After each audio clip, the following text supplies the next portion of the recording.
Hello and welcome to the Books on Asia podcast, sponsored by Stonebridge Press, publisher of fine books on Asia for over 30 years, located at www.stonebridge.com. And I'm your host, Amy Chavez. Today, I'm talking with Frederik L. Schodt. He's a writer, translator, and conference interpreter based in San Francisco. He's written widely on Japanese history, popular culture, and technology. His writings on manga and his translations of them helped trigger the current popularity of Japanese comics in the English-speaking world. He was awarded the special category of the Asahi Shimbun's prestigious Osamu Tezuka Culture Award, and in 2009, he was awarded the Order of the Rising Sun Gold Rays with Rosette by the Japanese government for his work helping to promote Japan's popular culture overseas.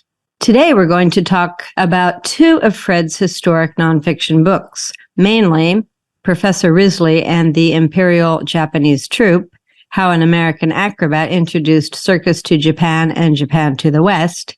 And the other book is Native American in the Land of the Shogun, Reynold MacDonald and the Opening of Japan. So, welcome, Fred. Thank you. Thank you for having me. No, I'm just so excited to talk to you.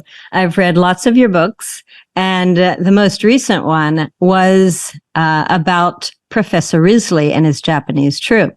And I was absolutely gobsmacked because you're such a good storyteller. And I was just totally reeled in. Oh, thank you so much. It was so fascinating.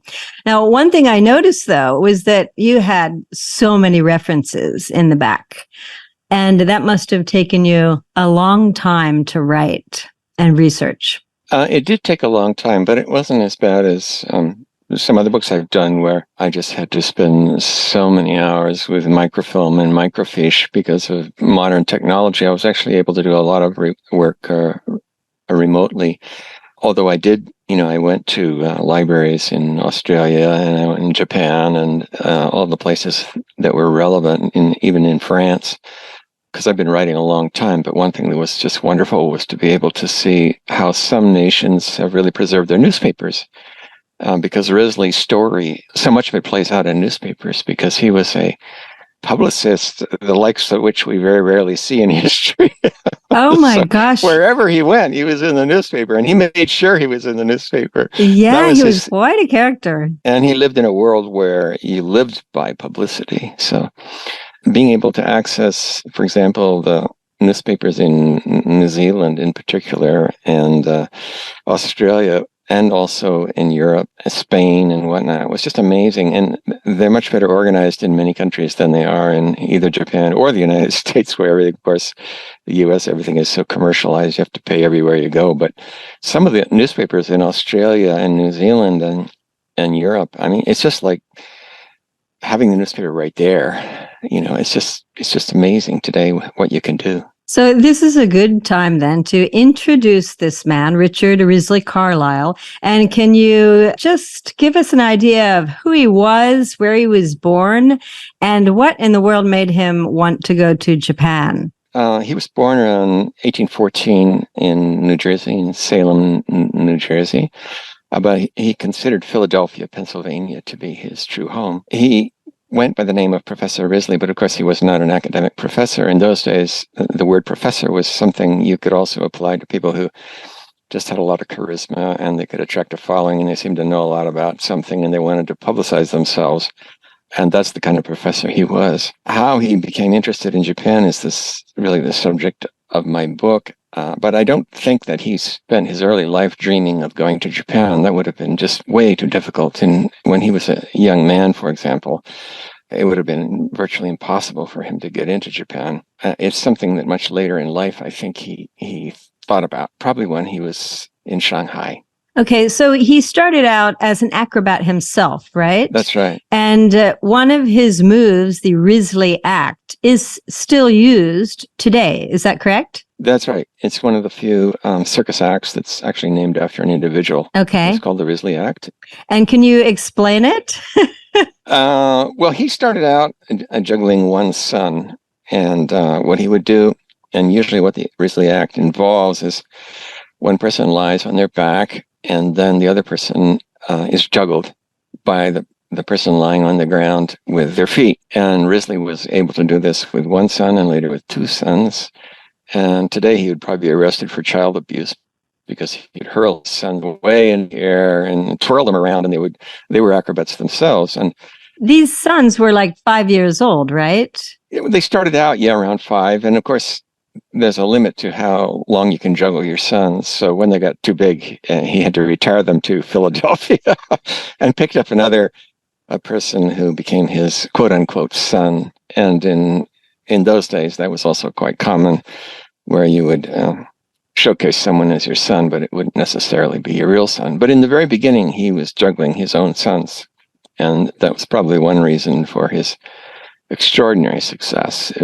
Nobody's ever seen anything like this before. And I think it's really hard for us today in the world of Instagram and constant streaming and infinite information available around the clock to understand how exciting Risley's act was, because he would not only was a superb acrobat, but he was a real performer, and he was able to introduce us in sort of an element of class into what might have otherwise been just an ordinary sort of circus performance. And it was more than that. He made it artful, and that was sort of his key to the kingdom, because when he went to Europe after the United States, he was able to perform in front of ordinary people and in front of royalty and throughout Europe and also in England, and just drove people nuts. They had never seen anything like this.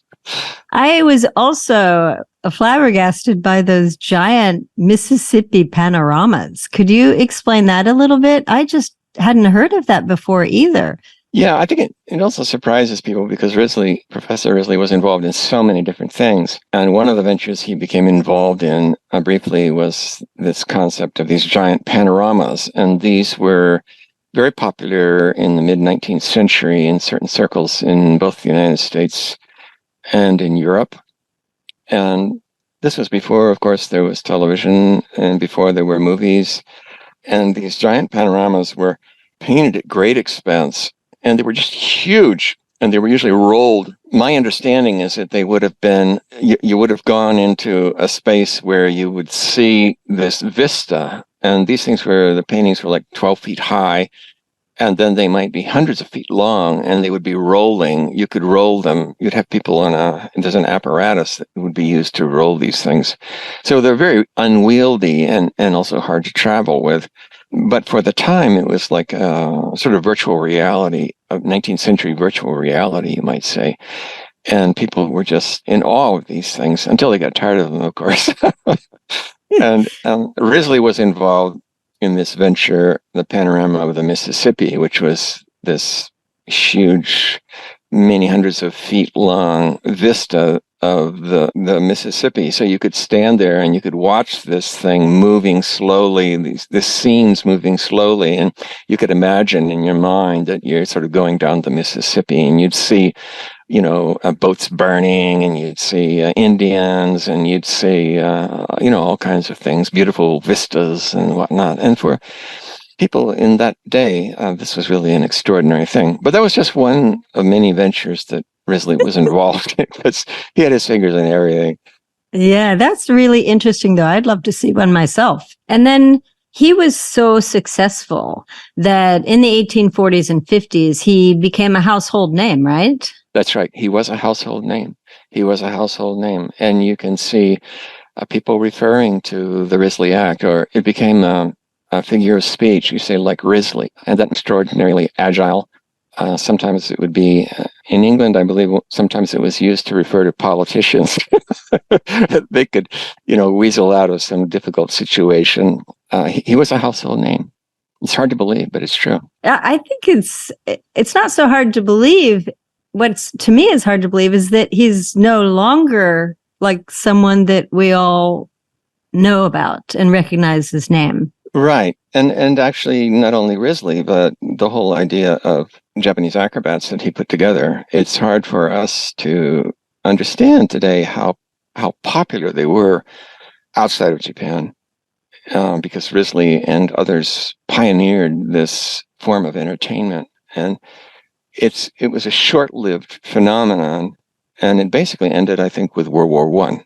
That put an end to, Japanese acrobatic acts. So in 1864, Risley arrived in Yokohama. So this was the beginning of his fascination with Japan. And there he saw Japanese acrobats and he got an idea there. And so they were doing amazing things like top spinning and the butterfly trick. And he wanted to take this abroad to show the world, the Japanese. So can you tell us a little bit about that and about what those specific tricks are? Yeah, well, he arrived in Japan with a full-blown circus, and he basically introduced Western circus into Japan. He was hugely popular in Yokohama, which was where the foreigners were required to live at that point. But the problem is that it was a relatively small community, and he wasn't allowed to tour all over Japan at that point. You were strictly prohibited from traveling throughout Japan. So his performers decided to leave, and he winds up living in Yokohama, and he ran various businesses. He actually started a dairy farm. He introduced ice cream into Japan. And then he found that in the process, he was introduced to Japanese acrobats. And he thought, aha, here's my ticket to the next stage, which is to get out of Japan. So he put together what became known as the Imperial Japanese Troupe, which was actually an amalgam of these traditional Japanese acts of about 3 different families. And he wasn't the only one who was thinking of this. There was actually kind of a gold rush at the time, sort of a figurative gold rush in the minds of people where they thought they could take Japanese acrobats overseas and make a killing. And Risley was he happened to be one of the first and the pioneers. And these acts that he saw that he thought he could capitalize on in the United States and also in Europe, because the goal for Risley and actually for some other entrepreneurs at the time was to visit the Exposition Universelle in Paris in 1967. But the acts were so unusual to Americans. And again, we have to remember how people's lives were much simpler, and when they saw something they had never seen before, it created a much bigger effect than we would appreciate today. Because again, they had no movies, there were no internet, and none of that stuff. So the Japanese acts, for example, top spinning was a big one. And traditionally in Japan, there were acts in what we called misemono entertainment, where these performers would spin tops and they could make them do all kinds of things in different sizes. They could run around the back of your head, and they could run down a sword, and they could, do all kinds of things. That was one. And the other thing was the butterfly trick, which was just hugely popular in the West. And that was performed with a fan. And you'd have these little butterflies made out of almost like origami. And the performer would use his fan to levitate them.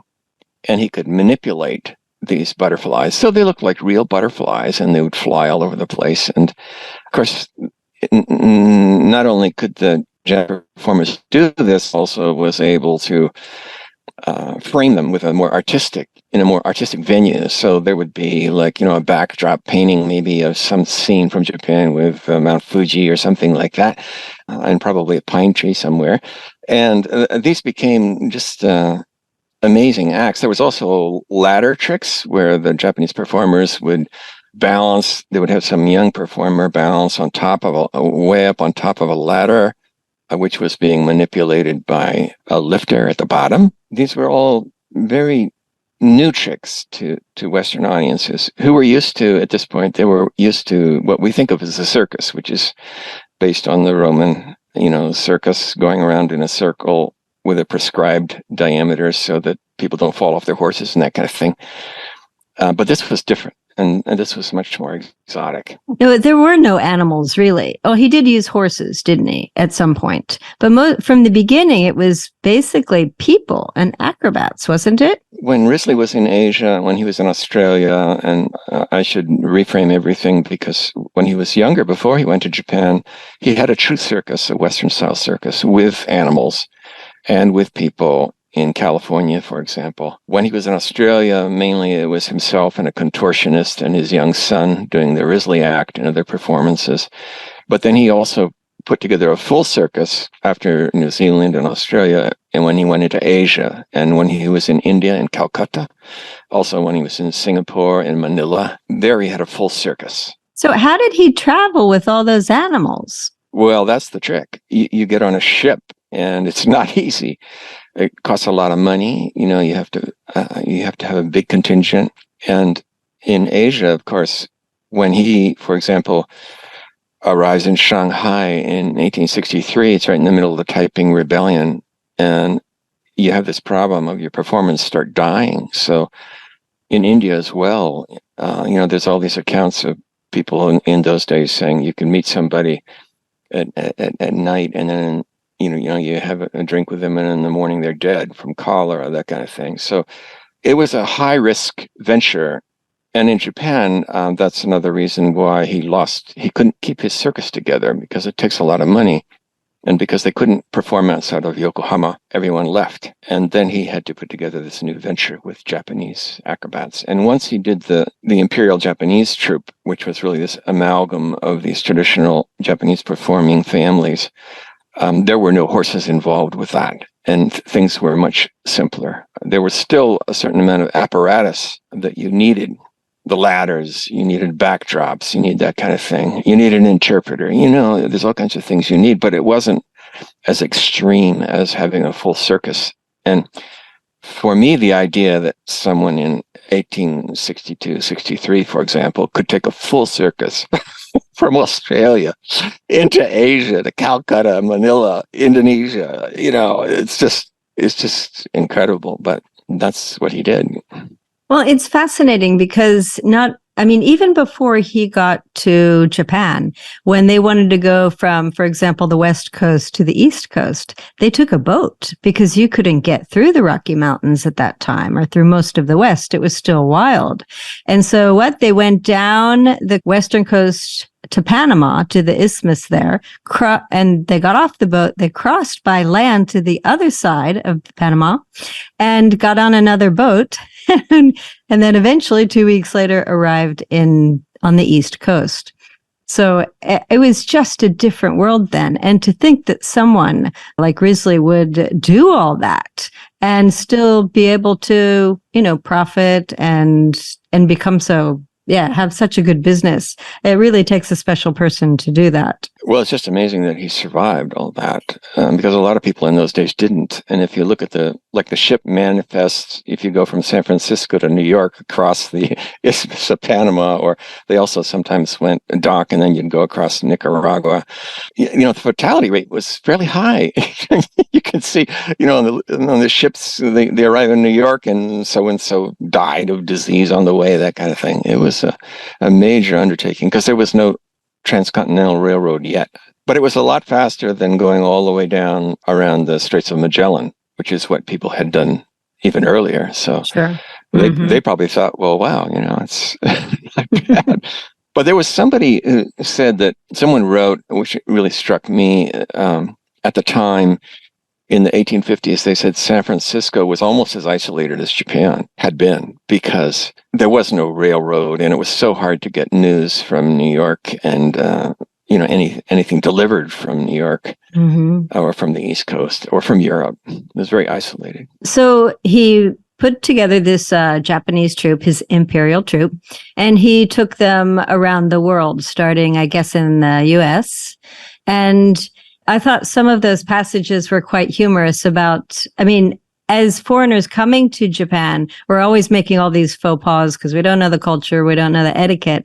And it was interesting to see what some of the Japanese faux pas were in the U.S. Yeah, well, I think it's actually, if you read the literature of early castaways and also visitors from Japan, there's always references to some of these faux pas people make, or just things that they find amazing. In San Francisco, because Risley was Risley, he made sure that when the Japanese got off the boat, that they went from the boat to the hotel in royal style. So there's a diary that survives from one of the performers named Hirohatsu, and he talks about how they felt like they were treated almost like royal, like daimyo, almost royalty in Japan, because they went in these highly decorated carriages, I'm sure, to their hotels.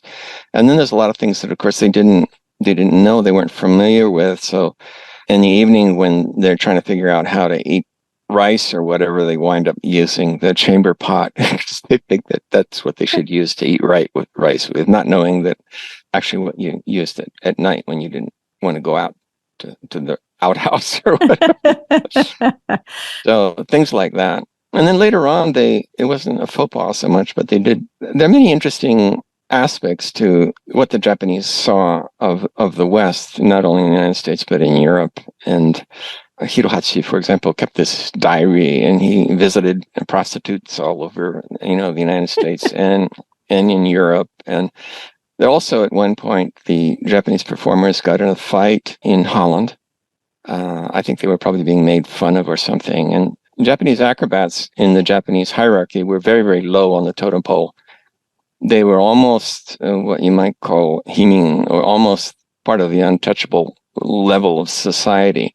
But because of the performances that Risley had put together and other entrepreneurs had put together, they were elevated. So people wanted them to wear, a Japanese finery and carry, even if they're fakes, carry samurai swords and things like that. So at one point in Holland, they actually got into a fight and drove off these, I guess, hooligans who had been harassing them with their samurai swords. Whether they're actually sharp or not, I don't know, because these were used for stage performances. So yeah, because we have to remember that all of this is happening at the very end of the Edo period. And even that Yokohama, the settlement there, the small foreign settlement, Yokohama was one of the first ports to open. And of course, they had been trading down in Dejima off of Nagasaki for a long time. But Yokohama was one of the brand new ports. So when Risley arrived, it had only been open, I think, for 5 years. That's right. And really, the country itself hadn't completely opened at all. No. So there was another scene you talk about, which was quite interesting. And that was at the Paris Exposition in 1867, which was right about the time when the shogunate collapsed, right? That's right. Right. And the shogun's younger brother had been sent, I guess, to represent Japan at the exposition, right? And he was actually there when things collapsed. He wasn't even in his home country. Yeah. And so that was quite interesting because suddenly he was not really up at the top anymore, was he? Yeah, and the Japanese performers, of course, some of them decided to go back to Japan relatively early after they had been performing in Europe, and a certain number of years had gone by. It was time to do something else. But for many of them, it was problematic because they had left Japan when the men were required to wear top knots. And suddenly, while they're gone, the whole framework of Japanese society crumbles and is reconstituted. So they come back to Japan and they enter a world where the men have grown their hair, there are no samurai swords around. It's just a completely different, and the whole 4-class system is dissolving. I think it must have been dizzying for them. Yeah. Did any of those Japanese people become famous for, the work that they did do in bringing back certain knowledge of the world? No, they kind of fell through the cracks of history, I'd say, mainly because there were so many social changes going on in Japan. But they did trigger a exodus of Japanese acrobats.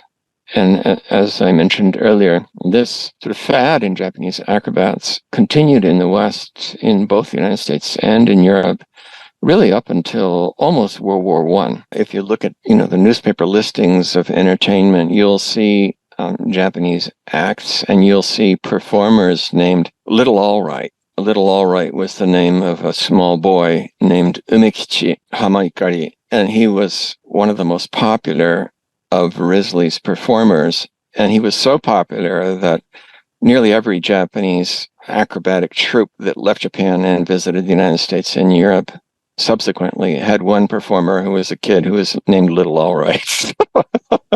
Makes it very hard to actually historically to figure out exactly what happened to Little All Right, because there's so many people running around in Europe and in the United States calling themselves Little All Right. I loved how when the members who did decide to come back early, how one of the small details in the book, which I really loved, was that they started going around and buying omiyage, souvenirs. to take back. And that was an Yeah. indication that they were leaving. Yeah, not much has changed, really. Love it, love it. Yeah. Okay, well, unfortunately, we have no more time to continue on that. But one thing I wanted to recommend to listeners is if you do pick up the book, which I highly recommend, I would get the print version. And the reason is that I had the ebook version, which is fine, of course, but the drawings in there of all the acts are so detailed and so good that I do wish that I had gotten the print version, because those would have been a little bit more legible. Thank you. And I should say, since we're living so much in a digital world, another thing that's really nice about the book, I think it's one of the most beautifully designed books that I've worked on, and I think Linda Ronan worked on it, but it has some embossing, on the title, on the cover, and so you get something analog. It's great in these days. If you like vinyl records, get a paper book. It's good. Absolutely. So then I wanted to talk just a little bit about Native American in the Land of the Shogun. I've just started that. I'm only 10% through, but again, this is another Professor Risley book. I'm already roped in. It's just a fantastic subject. And please tell us a little bit more about that. Oh yeah, I spent over 10 years working on it. I just became obsessed with it. Very much like the Risley story, I must say. I just thought, how did I not know about this person? Exactly. And why aren't they more famous and better known? I mean, it's this there are these sort of black holes in history where people disappear, and whole phenomena disappear into history, and people forget about them. And Randall MacDonald is an example of someone who's sort of my personal hero, actually. He was half Chinook Indian, and he was half Scottish. His father was an officer in the Hudson's Bay Company, and he was born into the Chinook tribe, which lived around the mouth of the Columbia River in today what we would think of as Washington State in Oregon. The Hudson Bay Company was a trading post, right? A trading That's company. right. His father was an officer in the Hudson's Bay Company, which was not only a trading company, but it was almost like an independent state. It was so powerful, and it controlled a lot of land, and it had a monopoly on hunting, especially for beaver, starting from the Hudson's Bay, moving all the way up into British Columbia and down into Oregon and Washington State. It was a British company as well, right? That's right.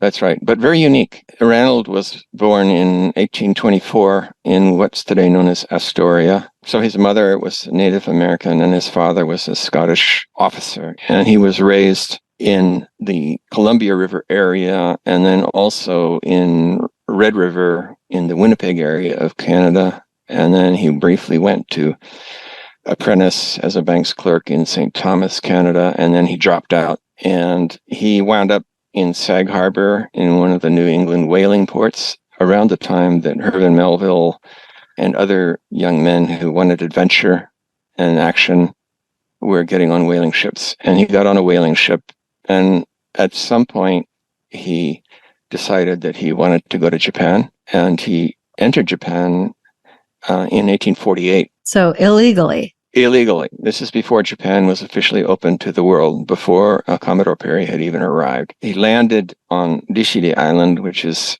far northern off the coast of Hokkaido, not too far from Wakkanai, and not too far from Sakhalin. So we know it's way north. Mm-hmm. And he was taken in by some Ainu residents of the island. And then he was captured by samurai sent from Wakkanai.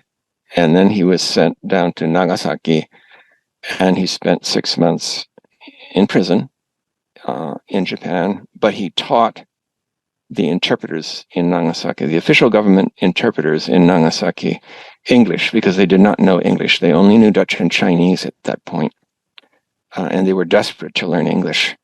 So he played a very important role that was not so visible and hasn't been visible in history, because he helped train some of the top interpreters in Nagasaki who later were able to participate in negotiations with Commodore Perry when they came to Japan, although they did not formally interpret using English. They used Dutch and Chinese, but some of them knew English, especially Ranald's top pupil, Moriyama Einosuke. There are records of people on Perry's mission who they marveled at how good Moriyama's English was. And that's because he'd been able to practice it with Ranald.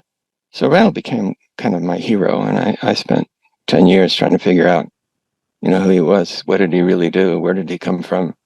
How did this get forgotten about? That sort of thing. Were there records in Japan on him? It's records in a variety of places. There are records in Japan. There are records from the Hudson's Bay Company. There's records in Oregon. There's records in Winnipeg. There's records in the British Library. There's records. Ranald was deported from Japan in 1849 from Nagasaki. And when he arrived in Hong Kong on an American naval ship, there are records because he was actually interviewed not only by American officials on the U.S. Navy ship, but he was also interviewed in the British legation in Hong Kong. And there's records in Japan, too, because he was interrogated. And believe it or not, there's actually records of the interrogation that survive in Japan. What I couldn't find, and I spent a lot of time looking for it, is the 1848 deposition that was taken of him in Nagasaki, which should survive in the archives of the Dutch East Indian Trading Company. But unfortunately, either because one of the ships that periodically visited Japan sank, or maybe in World War II, these records were destroyed in Dutch East Indies, in Indonesia. I don't know, but they don't exist in The Hague. But the records for 1849 do, which is amazing. So, Fred, we're at the end of our show, and I really would love to talk to you more, but we have to ask our last question, which I ask all of the interviewees. And that question is, what are your 3 favorite books on Japan? If I were to list 3, one of them was Noel Perrin's book in 1979 called Giving Up the Gun, Japan's Reversion to the Sword between 1543 and 1879. And what was it about that book that stuck with you? I thought it's a very short book. It's very concise, which I always admire because sometimes I tend to write too much, I think. It's about how Japan gave up the gun, essentially, during the Tokugawa era, especially. Although they didn't really give it up entirely, but basically it's how they basically went back to the sword. And it was written at a time when there was a lot of concern over nuclear proliferation, and people were wondering if there's any way to stop this. Mm-hmm. And it was a very interesting approach to a modern problem where the author looked at Japan and found something very useful in Japanese history. And that's something I've always kind of admired. I see. And that leads into the second book, which is Robert Whiting's The Chrysanthemum and the Bat, the game Japanese play. Yep. Mm-hmm. That's 1977. This is before he came out with a more updated version called You Gotta Have Wa. Mm-hmm. It had a big influence on me when I was writing my first book because I realized you could take a certain segment of Japanese culture and you could use it to look at a much broader area of, in my case, it was manga at the time. And manga were a way to look at certain aspects of Japanese culture in a different way. And he did that with baseball, which I really admire. Yeah. Because it was at the time it was very novel. It was fun. It was fun and it was educational, and it covered a lot of important issues. Now the third book is Kamano Chomei's Visions of a Torn World, known in Japanese. Well, I guess the official title is Hojoki, Visions of a Torn World. This is by Yasuhiko Moriguchi and also David Jenkins with illustrations by Michael Hoffman. It's published by Stonebridge Press. And again, it's a very short book, and I love it. And I've bought several copies and given it to friends, and something about it just resonates a great deal with me. It's a beautiful, actually, it's a poem, isn't it? Yeah. And it's quite beautiful and talks about the things at the time. Wasn't that when they felt the Buddhist Mappo was upon them? Yeah, and I think it's essentially the view of a person who has withdrawn from the world, and he sees the world around him kind of crumbling, and it's his thoughts. And it really resonated with me when when I first read it. Well, thank you so much for coming on to the Books on Asia podcast.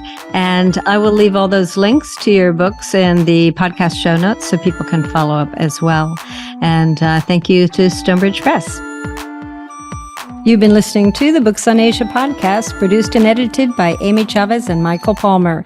Logo by Alex Kerr.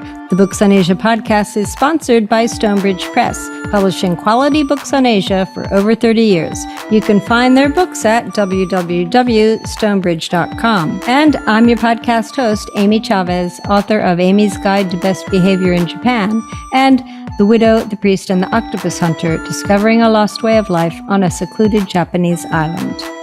See you next time.